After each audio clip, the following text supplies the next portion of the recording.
नमस्कार, मैं हूं नीलू। तो ईरान और अमेरिका के बीच परमाणु समझौते को लेकर बातचीत चल रही है, लेकिन उसका कोई नतीजा, कोई हल निकलकर सामने नहीं आया है। और अब जो अरब के देश हैं, वो अपने अपने हितों को लेकर इस पर बातचीत करना चाहते हैं। अब ऐसे में जो सऊदी अरब की तरफ से जो वहाँ के प्रिंस हैं, वो अपनी एक राय को लेकर या अपनी बातचीत को लेकर पहुंचे थे सुप्रीम लीडर ईरान के खमेनेई साहब के पास। खमेनेई साहब से ये मुलाकात कुछ दिनों पहले हुई थी, लेकिन अब उस मुलाकात में क्या बातें हुई हैं, वो धीरे धीरे छन छन कर बाहर आ रही हैं। ऐसे में दोनों की तरफ से किस तरह की बातचीत हुई, किस बात को लेकर प्रिंस पहुंचे थे सऊदी अरब के बातचीत करने के लिए, और खमेनेई साहब की तरफ से यानी कि जो सुप्रीम लीडर है ईरान की, उनकी तरफ से क्या कहा गया, बातचीत करने के लिए मयंक मेरे साथ हैं। मयंक, दो नेताओं की बातचीत होती है, ईरान और सऊदी अरब। ऐसे में दोनों नेता कुछ दिन पहले बैठते हैं, बातचीत होती है, लेकिन अब वो धीरे धीरे कर बातचीत बाहर आ रही है। ऐसे में कहा यह जा रहा है कि इस बातचीत को लेकर जो परमाणु समझौता है, उसी के इर्द गिर्द ये बातचीत हुई है। क्या बातचीत हुई है, कैसी बातचीत हुई है, और क्या लगता है कि इस बातचीत को लेकर अब क्या कुछ निकलकर सामने आएगा, जब ये मुलाकात हुई और अब ये बात निकल रही है? तो देखिए, सोशल मीडिया में जो खबरें बहुत ज़्यादा चल रही हैं कि सऊदी अरब की तरफ से ईरान को क्या बड़ा संदेश दिया गया, सऊदी की तरफ से क्या वार्निंग दी गई है ईरान को। इस तरह की खबरों की जो वजह है वो ये है कि देखिए, पिछले महीने अप्रैल में 17 अप्रैल को शायद जो है वो जो सऊदी अरेबिया के किंग हैं सलमान बिन अब्दुल अजीज़, इन्होंने अपने जो रक्षा मंत्री हैं, उनके बेटे भी हैं प्रिंस खालिद बिन सलमान, इनको ईरान भेजा था। ये ईरान जाते हैं और ईरान के बड़े लीडर्स से इनकी मुलाकात हुई। इस मुलाकात में जो है वो मसूद पेजिशकियान जो राष्ट्रपति हैं वो शामिल थे, चीफ ऑफ स्टाफ थे, मोहम्मद बाघेरी थे, और अब्बास अराक्ची भी शामिल थे। उन्होंने जो है अली खामेनी जो सुप्रीम लीडर हैं, इनसे भी मुलाकात की थी। अब इस मुलाकात में कहा गया कि सऊदी की तरफ से ईरान को 3 बड़े संदेश दिए गए।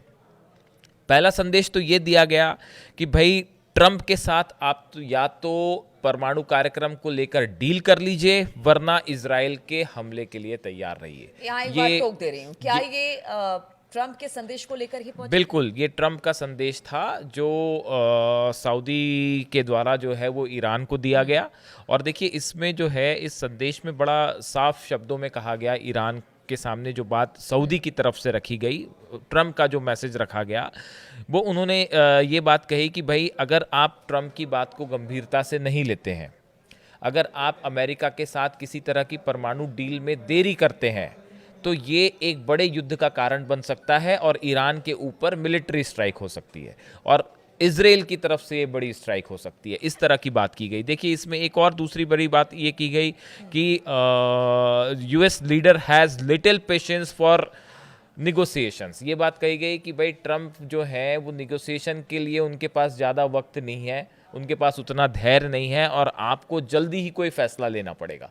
इस तरह की बात जो है संदेश सऊदी की तरफ से ईरान को दिया गया। इसके अलावा ये बात कही गई कि जो विंडो ऑफ डिप्लोमेसी है, मतलब जो डिप्लोमेटिक टॉक्स हो रहे हैं ईरान से न्यूक्लियर डील को लेकर, ये बहुत लंबे समय तक नहीं चल पाएंगे और आपको फौरन इस डील को साइन करना होगा। कि ट्रंप जो है वो ये चाहते हैं कि बहुत समय तक जो है वो डील्स ना चलें, टॉक्स ना चलें, आप जल्दी ही जो है इस पे कोई किसी आप समझौते पर पहुंच जाइए। इसके अलावा ये कहा गया था कि अगर समझौता नहीं होता है तो इसका परिणाम पूरे मिडिल ईस्ट के लिए खतरनाक हो सकता है। सऊदी का कहना ऐसा है कि अगर यहाँ पे कोई बड़ा वॉर छिड़ता है तो ये आने वाले प्रोग्राम्स जो है 2030 को लेके जो विज़न है सऊदी का, या ईरान जिन फ्यूचरिस्टिक अपने प्रोग्राम्स पे काम कर रहा है, इसको बड़ा नुकसान होगा। एक बड़ी आर्थिक क्षति पूरे मिडिल ईस्ट को होगी अगर अमेरिका और ईरान के बीच किसी तरह का युद्ध होता है तो। इस तरह का एक प्रकार से सख्त वार्निंग या संदेश जो है वो ट्रंप का ईरान को दिया गया। अब लेकिन इसके जवाब में इसका जवाब ये है। उससे पहले आप ईरान ने क्या कहा वो जरूर बताइएगा, लेकिन इस पे दो सवाल और हैं। एक तो जो प्रिंस थे वो पहुंचे थे, उन्होंने अमेरिका का संदेश तो दिया, लेकिन क्या सिर्फ ये संदेश भर था या फिर दबाव बनाने की एक और कोशिश थी, या फिर कह लिया जाए कि मिडिल ईस्ट में इस वक्त जो तमाम और देश हैं, उनको लगता है कि स्थिति बिगड़ी तो असर उन पर भी आएगा?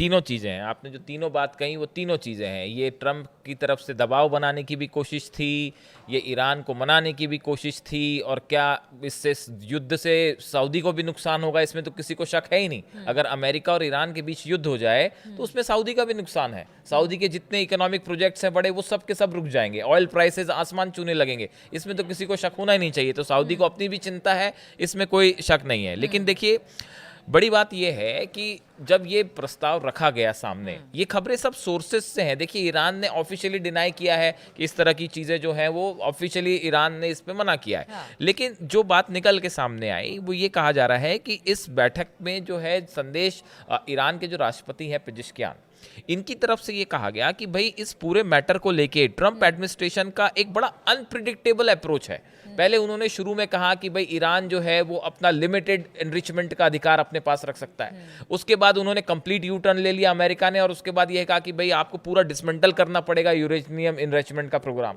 तो ईरान की तरफ से ये साफ शब्दों में ये बात कही गई है कि सिर्फ ट्रंप चाहते हैं कि ईरान अपना न्यूक्लियर एनरिचमेंट का प्रोग्राम रोक दे, इसलिए हम प्रोग्राम नहीं रोकेंगे। अच्छा, एक तरफ से साफ संदेश बिल्कुल दे साफ दिया है, हाँ, कि भाई कि अब कोई लाग लपेट नहीं इसमें, हम जब पहले जहां पर थे उसी स्टैंड के साथ हम अब भी हैं। Iran was not willing to sacrifice its enrichment program just because Trump wanted an agreement. सिर्फ ट्रंप चाहते हैं कि भाई ईरान अपना एनरिचमेंट का अधिकार छोड़ दे, तो सिर्फ उनकी वजह से हम अपना अधिकार नहीं छोड़ेंगे, ऐसा ईरान का कहना है। तो ईरान ने, देखिए, ये टॉक हुई है 17 अप्रैल को, ये जो विजिट हुई थी ये 17 अप्रैल को हुई थी। हम मई के एंड में आके खड़े हैं। इस बीच में भी ईरान ने अपना स्टैंड नहीं बदला।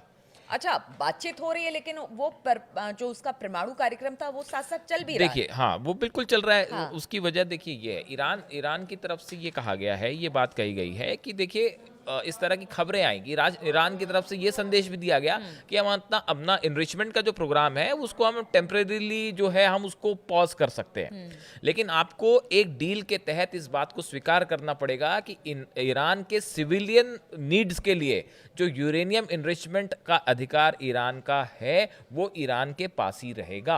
आप ये सुनिश्चित कर लीजिए भाई कि ईरान अपना न्यूक्लियर बम नहीं बना रहा, लेकिन जो उसकी आवश्यकता है, घरेलू जो जरूरतें हैं, इलेक्ट्रिसिटी के लिए, कारखानों के लिए, उद्योगों के लिए, मेडिकल फैसिलिटीज के लिए, उसके लिए जो एनरिचमेंट चाहिए, उसके लिए जो यूरेनियम कार्यक्रम चाहिए, उसको बढ़ाने का अधिकार बतौर संप्रभु नेशन तो एक सॉवरेन नेशन की तरह ईरान के पास है ही, और हम उसे छोड़ेंगे नहीं, ऐसा ईरान का कहना है। हाँ, देखिए, 1 महीने से ज्यादा हो गया इस मुलाकात को, 1 महीने से ज्यादा का वक्त हो गया है, लेकिन इसके बावजूद भी अभी तक कुछ भी नहीं हुआ है। बातचीत अभी भी चाहते हैं ट्रंप की हो जाए। ऐसे में लगता है कि जो अमेरिका की तरफ से ईरान को कहा जा रहा है, या ईरान भी अपने स्टैंड पर कायम है, कुछ आगे होगा या इसी तरह से चलता देखिए, रहेगा? ट्रंप अभी जब मिडिल ईस्ट के दौरे पे आए थे, कतर भी गए, यूएई भी गए, सऊदी भी गए, यहाँ पे उन्होंने एक ब्रॉडर प्लान तो तैयार किया कि कैसे ईरान को मनाया जाए। लेकिन ईरान का स्टैंड ये है, ईरान ने अपनी इस बात को बड़ा साफ रखा है कि देखिए, आप इस बात के लिए हम तैयार हैं कि भाई आप आके इंस्पेक्शंस कर लीजिए यहाँ पे कि हमारे पास बम है कि नहीं, आप खुद देख लीजिए आके। लेकिन अगर आप ये चाहें कि हम अपना एनरिचमेंट, देखिए बात कहाँ आके फंसी हुई है, बात 2 जगह फंसी हुई है। एक तो फंसी हुई है एनरिचमेंट की बात। ईरान ये कह रहा है कि भाई हम जो है वो आपकी एक तो धमकियां देना बंद कर दीजिए। आप एक तरफ धमकियां दे के अगर सोचते हैं कि ईरान दबाव में आ जाएगा तो हम आपके दबाव में नहीं आएंगे, ये ईरान का पहला रुख है। दूसरा रुख है कि एक सॉवरेन कंट्री के तौर पे हमारा अधिकार है कि हम अपना यूरेनियम एनरिचमेंट जारी रखें। ये अली खामेनी की तरफ से भी साफ कर दिया गया है, पेजेश्कियान की तरफ से भी साफ कर दिया गया है, और इनके जो विदेश मंत्री हैं अब्बास अरागची, इन्होंने भी साफ कर दिया है कि साहब हम अपना यूरेनियम एनरिचमेंट का जो अधिकार है सिविलियन यूज के लिए वो हम नहीं छोड़ सकते। बात नंबर 2।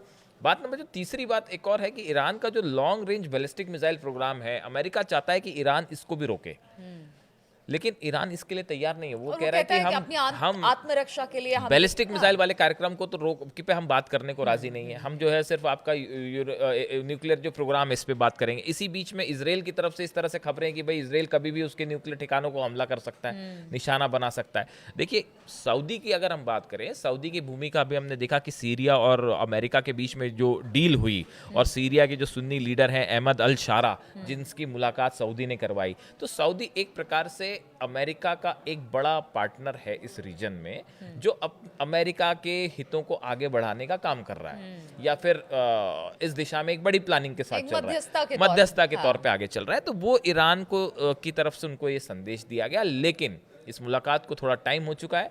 फिलहाल ये बात साफ है कि ईरान ना तो सऊदी के दबाव में है, ना अमेरिका के दबाव में है, और फिलहाल जो प्रोग्राम है उसका वो उस पे स्टैंड फॉर्म है। ठीक है, तो भले सऊदी की तरफ से आप अमेरिका का यानी ट्रंप का एक प्रपोजल आया, लेकिन अभी भी जो ईरान है अपनी स्टैंड पर कायम है और उसका कहना है कि कुछ बिंदुओं पर जहां पर वो कह रहा है कि इस पर बातचीत होनी चाहिए और उसके लिए वो तैयार भी है। अगर ऐसा नहीं होता है तो वो किसी तरह से समझौते को लेकर आगे नहीं बढ़ेगा। अब किस तरह से बात आगे बढ़ती है, सऊदी की, अमेरिका की, इजराइल की, ईरान की भूमिका इस पर क्या होती है, लगातार इस पर हमारी नजर बनी रहेगी। आप बने रहिए हमारे साथ।